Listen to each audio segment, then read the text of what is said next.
موجودہ یورپ کا ایک بڑا مشہور شہر، آج تو اس کا نام بدل دیا گیا ہے، بڑا مشہور شہر مدینے سے مسلمانوں کی فوج نکلی اور الحمدللہ لمحے بھر میں عیسائیوں کو شکست دے کر کے پورے ملک پر قبضہ کیا اور اسلامی جھنڈا لہرایا۔ اور اس وقت لڑنے والے عیسائیوں کو جو قیدی بنایا گیا تو ایک رسی میں باندھ کر کے مجاہدین کو کہا گیا ان کو لو اور یہاں سے اٹھاؤ، مدینے تک پہنچاؤ، لے جاؤ۔ اللہ اکبر، بڑے مال غنیمت، اس طرح سے غلام اور باندیاں بڑے فاتحانہ انداز سے مسلمان آ رہے تھے، لیکن جبیر بن نفیر رحمت اللہ علیہ کہتے ہیں ایسے نازک ایسے خوشی کے موقع پر ہم نے دیکھا کہ ہمارے استاد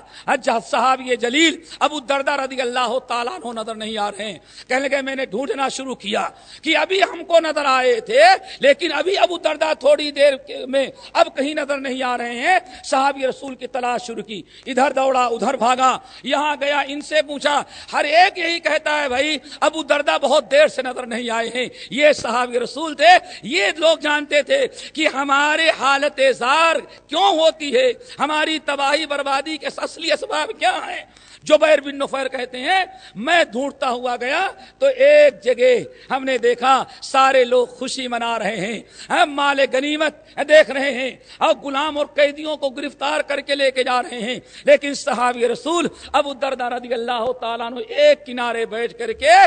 زاروں قطار رو رہے ہیں، آنکھ سے آنسو بہ رہے ہیں، اس قدر روئے اور اس قدر ان کی حالت خراب ہو گئی، کہتے چلنے پھرنے کے لائق نہ رہ گئے۔ کہتے میں بیٹھ گیا، حضرت آج ہمارے لیے خوشی کا موقع ہے، یورپ کے سب سے بہترین اور خوبصورت شہر کو اللہ تعالیٰ نے فتح کیا، آج یہاں اسلامی جھنڈا لہرایا، ہم لوگوں کو اللہ تعالیٰ نے یہ غلبہ عطا کیا، یہ اتنے قیدیوں کو ہم نے گرفتار کیا اور اتنی بادیاں ہم نے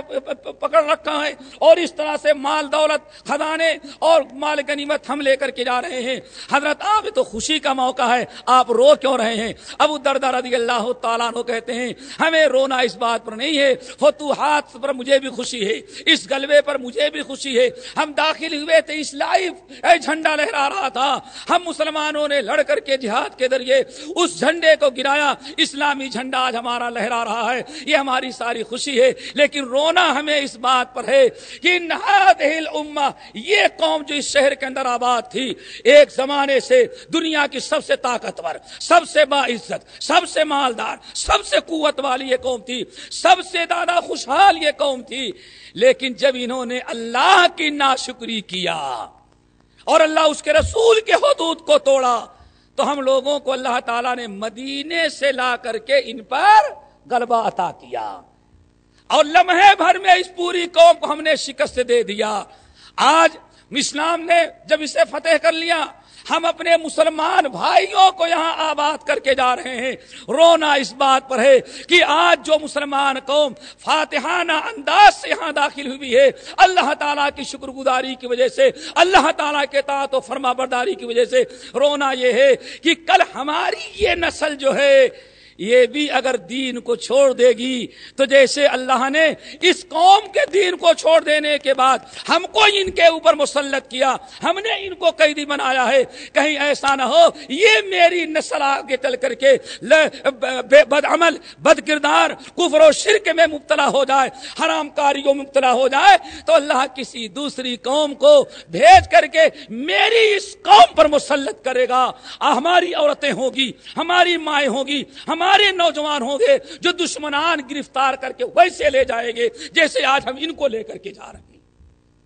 اصل میں رونا اس بات پر ہے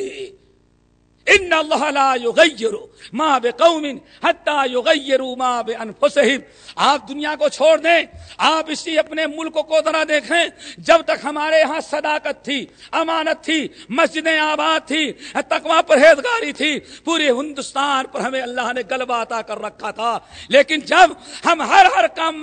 قدم پر اسلام کو پسند کرتے تھے، لیکن ہم نے جب دیکھا وجہ میں تم ہو نصارا تو تمدن میں ہنود، یہ مسلمان ہے جسے دیکھ کر شرمائے یہود، جب ہماری حالت یہ ہو گئی اب آدمی اتنا ڈر بزدل ہو گیا، وہ اپنے بیٹے کا نام یوسف رکھا ہے دادا نے تو سوچتا ہے کہ نہیں اس نام رکھنے سے بڑا خطرہ ہے، اس لیے اس کو بدل کے کیا رکھ دو؟ یوسف کو جوزف رکھ دو، تاکہ پتہ نہ چلے کہ یہ مسلمان ہے۔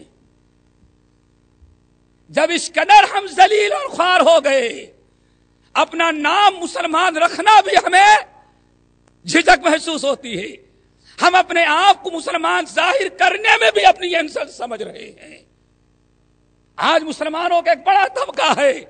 اپنے آپ کو مسلمان کہلانے اور اس دنیا میں اپنے آپ کو مسلمان ظاہر کرنے میں خوف زدہ یا اپنی انسلٹ اور توہین سمجھ رہا ہے۔